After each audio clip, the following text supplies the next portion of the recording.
Welcome my dear rockets, कैसे हैं आप सभी। आज हम देखने वाले हैं व्हाइट रोज। मूवी की शुरुआत में हमें कॉल गर्ल को देखते हैं जो कि रेस्टोरेंट के सामने किसी कस्टमर का इंतजार कर रही है। तभी उसके सामने एक रेड कलर की कार आकर रुकती है और वो उस गाड़ी में बैठ जाती है। वो गाड़ी वाला बंदा उस कॉल गर्ल को घर पे ले जाकर उसकी सर्विस आराम से यूज करता है, लेकिन बाद में उसे किसी तरह का इंजेक्शन लगा देता है। वो लड़की बेहोश, फिर वो उसको घसीट कर अपने बेसमेंट में लेकर जाता है और उसका बेसमेंट बहुत ही बड़े खतरनाक हथियारों से भरा हुआ है। वो आदमी उन्हीं हथियारों का इस्तेमाल करके किसी हॉलीवुड मूवी की तरह उस कॉल गर्ल के टुकड़े टुकड़े कर देता है। एंड फिर अगली सुबह लोगों को नदी के पास उसी कॉल गर्ल का शव मिलता है, तो वो लोग पुलिस को इसकी सूचना देते हैं। इसलिए पुलिस भी तुरंत वहां पर पहुंच जाती है और शव की जांच करती है। अब जांच करने पर उनको पता चलता है कि इस लड़की की अभी हाथ की छोटी उंगली गायब है, क्योंकि हुआ दोस्तों यह है कि पिछले कुछ दिनों में पुलिस को और भी कई लड़कियों के शव बरामद हुए, जिन्हें भी इस तरह मारकर उनकी छोटी उंगली को गायब कर दिया गया है। एंड पुलिस वालों को इतना तो समझ में आ जाता है कि इन हत्याओं के पीछे किसी एक इंसान का हाथ है, लेकिन आखिर वो इतनी निर्दयता से लोगों को मार क्यों रहा है, मतलब लड़कियों को क्यों मार रहा है, ये तो हमको आगे पता चलेगा। तो अगले सीन में हम दिव्या नाम की एक महिला को देखते हैं जो काफी ज्यादा उदास रहती है, और ऐसे उदास वो एक बस स्टॉप पर आकर खड़ी हो जाती है। पर आखिर दिव्या की उदासी का कारण क्या है दोस्तों, यही जानने के लिए हम थोड़े समय में पीछे चले जाते हैं, जहां दिव्या अपने घर पर अपनी बेटी प्रिया के साथ होती है। तभी घर पर दिव्या का पति अर्जुन आ जाता है। एक्चुअली अर्जुन इंडिया से बाहर काम करता है। उसके ऐसे अचानक घर आ जाने पर दिव्या तो हैरान और खुश भी होती है। दिव्या को तो लग रहा होता है कि अर्जुन उसे जन्मदिन की बधाई देने के लिए आया हुआ है, क्योंकि आज दिव्या का जन्मदिन है ना। लेकिन अर्जुन वहां पर ऐसे प्रिटेंड कर रहा होता है कि उसे दिव्या का जन्मदिन याद ही नहीं, वो किसी दूसरे काम की वजह से छुट्टी लेकर जैसे इंडिया आया है। अब ये देखकर दिव्या को बहुत बुरा लगता है कि इन्हें तो मेरा बर्थडे भी याद नहीं है। लेकिन उसके बाद अर्जुन दिव्या और प्रिया के साथ डिनर पर जाता है। वहां आने के बाद दिव्या को पता चलता है कि ये तो अर्जुन का सरप्राइज था, उसने पहले से जन्मदिन का सारा बंदोबस्त करके रखा हुआ था। एंड तब दिव्या बड़ी खुश हो जाती है। ऐसे ही एक दिन अर्जुन, दिव्या और प्रिया बाइक से घर जा रहे होते हैं। तभी अर्जुन के सामने पुलिस का बैरिकेड लगा दिखता है। अब अर्जुन को लगता है कि शायद गलती से इसको लगा दिया होगा यहाँ पर, क्योंकि वो डेली इसी रास्ते से घर जाते हैं ना,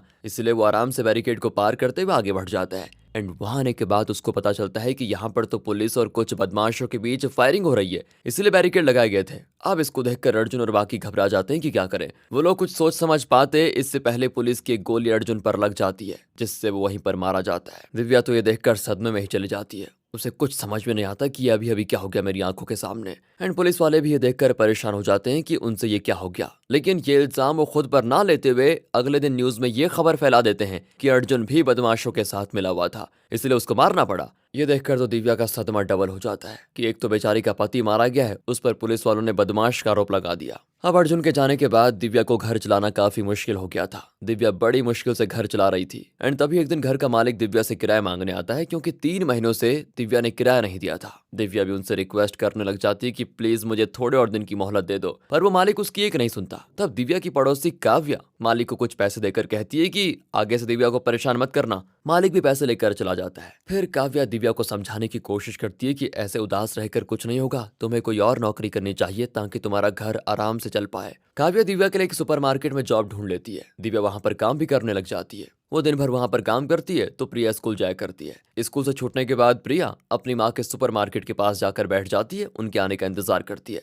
ताकि दोनों साथ में घर जा पाए। अब होता यह है दोस्तों कि एक दिन दिव्या को प्रिया सुपरमार्केट के बाहर दिखाई नहीं देती। ये देखकर वो परेशान हो जाती है कि बेटी कहाँ पर गई। तब पेरुमल नाम का एक आदमी दिव्या को फोन करके कहता है कि तुम्हारी बेटी मेरे कब्जे में है, जो एड्रेस बता रहा हूँ तुरंत वहां पर आ जाओ। दिव्या भी जल्दी से पेरुमल के पास पहुंच जाती है। वहां आने के बाद पेरुमल दिव्या से कहता है कि अर्जुन ने बिजनेस स्टार्ट करने के लिए मुझसे कुछ पैसे लिए थे, वो तो मर गया, अब मुझे मेरा पैसा वापस चाहिए। मैं तुम्हें 2 दिन का टाइम देता हूँ, अगर 2 दिन में सारा पैसा नहीं मिला तो मैं प्रिया को बेच दूंगा। बेचारी दिव्या पूरी तरह से घबरा जाती है। वो पेरुमल से विनती करती है कि प्लीज प्रिया को छोड़ दे, वो बच्ची है अभी। लेकिन दोस्तों वो उसकी एक नहीं सुनता। घर आने के बाद भी वो बड़ी टेंशन में होती है कि क्या करो। तब वहां पर काव्या आती है। दिव्या उसको सारी बात बताती है जो जो हुआ है। अब काव्या कहती है देखो मैं एक कॉल गर्ल हूँ, मैं ये काम तो करना नहीं चाहती, लेकिन मेरे पास भी तुम्हारी तरह मजबूरी है, इसलिए मुझे काम करना पड़ता है। मैं तुम्हें थोड़ा टाइम देती हूँ, अगर तुम्हें सही लगे तो बताना, तुम्हारे लिए भी कस्टमर अरेंज कर लूंगी। इतना कहकर वो वहां से चले जाती है। दिव्या बेचारी सोच भी नहीं पाती कि वो करे तो करे क्या करे, पर दूसरा कोई ऑप्शन भी तो नहीं होता, तो वो काव्या की बात मान लेती है। इसलिए काव्या दिव्या को तैयार करके कुमार नाम के एक आदमी को फोन करती है और उसे दिव्या के बारे में बताती है। कुमार भी दिव्या को फोन करके उसको सब कुछ समझा देता है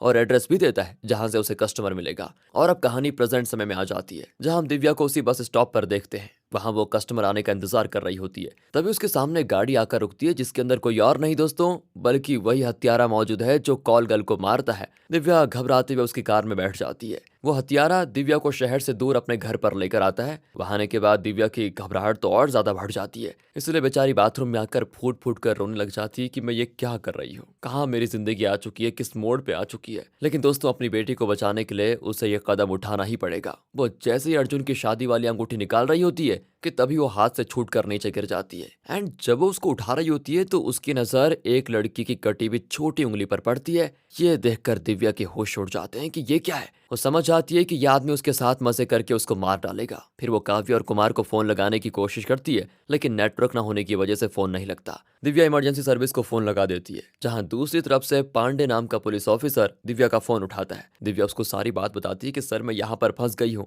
और मेरी बेटी भी खतरे में है। ये सुनकर पांड्या समझ जाता है कि दिव्या अभी उसी हत्यारे के घर में मौजूद है जो लड़कियों को मारता है। वो दिव्या से लोकेशन मांगता है कि अभी तुम कहाँ पर हो, लेकिन दिव्या को तो लोकेशन का पता ही नहीं। पांड्या फोन की लोकेशन ट्रेस करने की कोशिश करता भी है, पर नेटवर्क न होने की वजह से ट्रेस नहीं कर पाता। इसलिए वो दिव्या के नंबर की लास्ट लोकेशन निकालता है कि आखिरी बार उसका फोन कहाँ पर एक्टिव था। जिसके बाद वो तुरंत कुछ पुलिस वालों को उस जगह पर भेज देता है ताकि वो दिव्या को बचा पाए। अब पांड्या जब दिव्या का नंबर चेक करता है तो उसको पता चल जाता है कि ये नंबर अर्जुन के नाम से रजिस्टर है। एंड तब उसको याद आता है कि अर्जुन तो वही इंसान है जो बेचारा गलती से पुलिस वालों के हाथों मारा गया था, और आज हम पुलिस वालों की वजह से ही दिव्या बेचारी को ऐसा कदम उठाना पड़ा। उस टाइम तो हम कुछ नहीं कर पाए थे, लेकिन अब हमारे पास दूसरा मौका जरूर है। हम कैसे भी करके दिव्या और उसकी बेटी दोनों को बचाना होगा। इधर पुलिस वाले दिव्या की लास्ट लोकेशन पर पहुंच जाते हैं, लेकिन उन्हें वहां पर कुछ मिलता ही नहीं। वो तुरंत पांडे को इसके बारे में बताते हैं। वो भी परेशान हो जाता है कि अब क्या करूं, कहां ले गया होगा वो हत्यारा दिव्या को। वो दिव्या के सारे कॉन्टैक्ट को खंगालने की कोशिश करता है, जिससे उसको पता चलता है कि दिव्या ने आखिरी बार कुमार नाम के आदमी से बात की थी।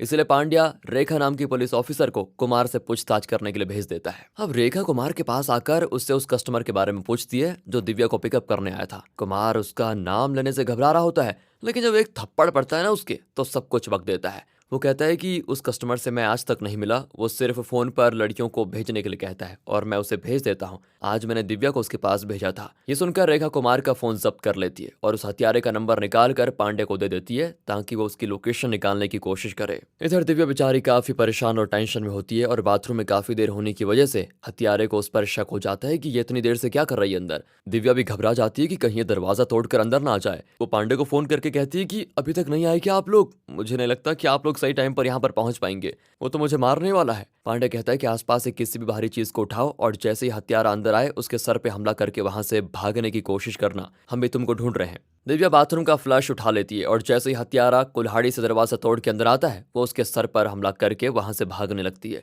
लेकिन उसके हमले से हत्यारे पर कोई असर नहीं होता, मानो वो पत्थर का बना हुआ हो, इतना खतरनाक। लेकिन इस चीज से उसको गुस्सा तो बहुत आ जाता है। वो दिव्या के हाथ पर उठाता है और उसके सर पे हमला करके उसको घसीटते हुए अपने वहीं बेसमेंट में लेकर जाता है। अब वो हत्यारा किसी को मारने से पहले सिगरेट पीता था, लेकिन अभी उसकी सिगरेट खत्म हो चुकी है, इसलिए वो अपनी गाड़ी में सवार होकर सिगरेट लेने के लिए जाता है। जैसे ही उसके मोबाइल में नेटवर्क आता है उसकी लोकेशन पुलिस वालों को मिल जाती है। इसलिए पांड्या उस हत्यारे का पीछा करते हुए उस दुकान पर पहुंच जाता है जहां से वो सिगरेट खरीद रहा होता है। हत्यारा पुलिस को देखकर वहां से तुरंत भागना शुरू कर देता है, लेकिन पांड्या उसका पीछा नहीं छोड़ता, जिस वजह से दोनों में लड़ाई भी हो जाती है। लेकिन वह हत्यारा पांड्या के पेट में रॉड घुसा देता है, लेकिन तब भी पांड्या जैसे तैसे हत्यारे के पेट में गोली चलाकर उसे बेहोश कर ही देता है। इसके बाद दोनों को हॉस्पिटल में एडमिट किया जाता है। हॉस्पिटल में थोड़े बहुत टांके के बाद पांड्या तो ठीक हो जाता है, इसलिए वो रेखा से कहता है कि तुम पेरुमल के पास जाकर प्रिया को बचाओ, तब तक मैं इस हत्यारे को देखता हूँ। लेकिन जब एक लेडी डॉक्टर उस हत्यारे को देखती है वो हैरान हो जाती है। वो पांड्या और बाकियों से कहती है कि मैं इस हत्यारे को जानती हूँ। एंड फिर वो उनको उस हत्यारे के बारे में बताने लग जाती है कि इसका नाम दिलीप है, ये मेरे साथ ही एमबीबीएस की पढ़ाई कर रहा था, ज्यादा वैसे किसी से घुल मिल कर नहीं रहता था, लेकिन ये स्वाति नाम की एक लड़की को पसंद करता था। लेकिन स्वाति संदीप नाम के लड़के से प्यार करती थी, जिस चीज को दिलीप बर्दाश्त नहीं कर पाया, इसलिए उसने संदीप की धुलाई कर दी। इस बारे में जब स्वाति को पता चला तो वो दिलीप पर भड़क पड़ी और उसे धमकाते हुए कहा कि आइंदा मेरे या संदीप के आसपास भटकने की भी कोशिश मत करना, और अगर किया तो मुझसे बुरा कोई नहीं होगा। उसके बाद दिलीप उससे दूर हो गया, लेकिन कुछ दिनों के बाद स्वाति ने किसी अनजान कारणों से खुद की जान देने की कोशिश की, और जब तक उसको हॉस्पिटल में लाया गया तब तक उसने दम तोड़ दिया था। पर जिस मुर्दाघर में स्वाति को रखा गया था वहां दिलीप पहुंच गया। वो जिंदा तो स्वाति को ना पा सका, लेकिन उसके मरने के बाद उसके शव के साथ उसने जबरदस्ती की और फिर उसका ये रोज का हो गया था। जो भी मृत लड़की इस मुर्दा घर में आती वो उनके साथ जबरदस्ती करता। वो लेडी डॉक्टर आगे बताती है कि मैंने जब उसे ऐसी हरकत करते हुए देखा तो कॉलेज के प्रोफेसर को इसके बारे में बता दिया, इसलिए उन्होंने दिलीप को कॉलेज से निकालकर मेंटल हॉस्पिटल में शिफ्ट कर दिया, लेकिन वो वहां से भी भाग निकला। उसके बाद से मैं इसी हॉस्पिटल में हूँ। अब ये सुनकर सभी हैरान हो जाते हैं, यानी कि दिलीप को एक मेंटल डिसऑर्डर है। मृत लड़कियों के साथ मजे करना उसका शौक बन गया था, लेकिन जब उसका मन भर गया तो उसने जीवित लड़कियों को यानी कि कॉल गर्ल को फंसाना शुरू कर दिया। वो पहले तो उनके साथ रहता है और फिर अपने शौक के लिए उनके शरीर के टुकड़े टुकड़े कर देता है। उनके शरीर के कुछ अंगों को तो उसने अपने बेसमेंट में सजाना शुरू कर दिया था, वो भी शौक के लिए। दूसरी तरफ दिखाते हैं तो रेखा पेरुमल के पास आकर सीधे उसके पैर में गोली मार देती है, जिसके बाद वो प्रिया को बचाकर वहां से लेकर जाती है। इधर दिव्या होश में आने के बाद खुद को बेसमेंट में बंधी पाती है, जहां चारों तरफ उसे कांच की बोतलों में लड़कियों के शरीर के अंग रखे हुए दिखाई देते हैं। ये देखकर तो वो घबराई जाती है कि मैं कहां पर आ गई हूँ। जैसे तैसे खुद को छुड़ाकर दिलीप के घर से वो भाग निकलती है। वहीं दिलीप को हॉस्पिटल में होश आ चुका है और वो उस लेडी डॉक्टर पर हमला करके हॉस्पिटल से तुरंत भाग जाता है। दूसरी तरफ दिव्या भागते हुए एक मेडिकल स्टोर पर जाती है, जिसे एक बूढ़े कपल चला रहे होते हैं। दिव्या उनसे विनती करती है कि प्लीज मुझे बचा लो, कोई मुझे मारने आ रहा है। वो साथ ही उन्हें फोन करके पुलिस को बुलाने के लिए कहती है। इस पर वो बूढ़ी महिला दिव्या को अंदर भेजकर पांडे को फोन लगाती है, पर तभी वहां पर दिलीप भी आ जाता है, जो दर्द की दवा खरीदने आया था। लेकिन अब उस बूढ़ी महिला की पांडे से हो रही बात को सुनकर उसे पता चल जाता है कि दिव्या अभी इसी मेडिकल स्टोर में है। फिर क्या था, दिलीप उन कपल को मारकर दिव्या के पास जाता है, लेकिन दिव्या वहां से भाग निकलती है। अब दिखाते हैं तो मेडिकल स्टोर पर पांडे और बाकी पुलिस वाले पहुंच गए हैं। उन्हें वहां वो बूढ़ी महिला तो मृत अवस्था में दिखाई देती है, लेकिन उसका पति अभी जीवित होता है, जो उन्हें इशारा करता है कि वह हत्यारा किस तरफ गया है। इसलिए पांड्या तुरंत उसके पीछे चला जाता है। वहीं दिलीप दिव्या को पकड़ लेता है, पर इससे पहले कि वो उसको मार पाता, वहां पर पांड्या आकर दिलीप से लड़ना शुरू कर देता है। तब दिव्या वहीं पर रखे शोवल से दिलीप पर हमला कर देती है और उसके सर पर इतना वार करती है कि वो उसी समय दम तोड़ देता है। फिर रेखा प्रिया को लेकर चली जाती है। उसके बाद दिव्या आजाद हो जाती है और उसकी खुशी का ठिकाना नहीं रहता। अब हमें कुछ महीनों के बाद का सीन दिखाते हैं, जहां पांडे अर्जुन के लिए दिव्या से माफी मांगते हुए पुलिस डिपार्टमेंट में दिव्या को नौकरी दिलवा देता है, जिससे दिव्या थोड़ा खुश हो जाती है और इस तरह से वो दोबारा अपने जीवन के लिए नई शुरुआत करेगी। और इसी मिक्स फीलिंग के साथ दोस्तों ये मूवी यहाँ पर खत्म होती है। दोस्तों मूवी तो वैसे एवरेज ही थी, लेकिन जब आप इसको देखोगे तो पूरा फील ले पाओगे। मिलते हैं अगली वीडियो में, ध्यान रखेगा अपना and finally thanks for watching.